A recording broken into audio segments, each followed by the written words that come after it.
అంటే చాలా మంది పిల్లలు ఈ మధ్యన ఇంట్లో పెళ్లి ఎందుకు, మేము పెళ్లి చేసుకోము, మేము ఇలాగే ఉంటాము అని పేరెంట్స్ అంటున్నారు. సో అలాంటి వాళ్ళకి మీరు చెప్పండి, పెళ్లి ఎందుకు చేసుకోవాలి? మన కోసం బతికే ఒక మనిషి ఉండటం, మన కోసం వెయిట్ చేసే ఒక మనిషి ఉండటం, మన కోసం తప్పించి ప్రేమించే ఒక మనిషి ఉండటం, మనదంటూ ఉన్న ఒక సామ్రాజ్యం పెళ్లి. అందులో మన కోసం నిలిచే స్నేహితురాలు భార్య. పెళ్ళిన తర్వాత మేము హనీమూన్కి ఊటీ వెళ్ళాము. అయ్యో ఊటీ వెళ్ళాము 8 days we were at Ooty.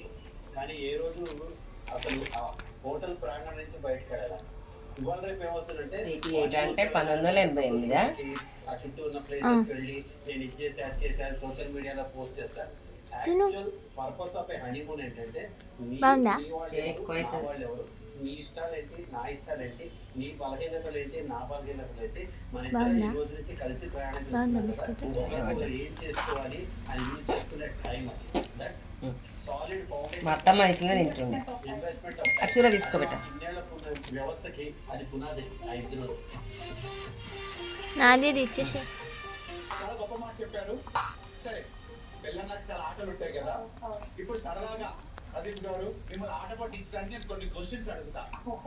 వాటన్నిటికీ మీరు కనుక కరెక్ట్ గా ఆన్సర్స్ ఇస్తే అప్పుడు ఒక వీడియో చూపిస్తా. ఓ 36 సంవత్సరాలు నాటి వీడియో. ఓ ఓ ఓ ఓ.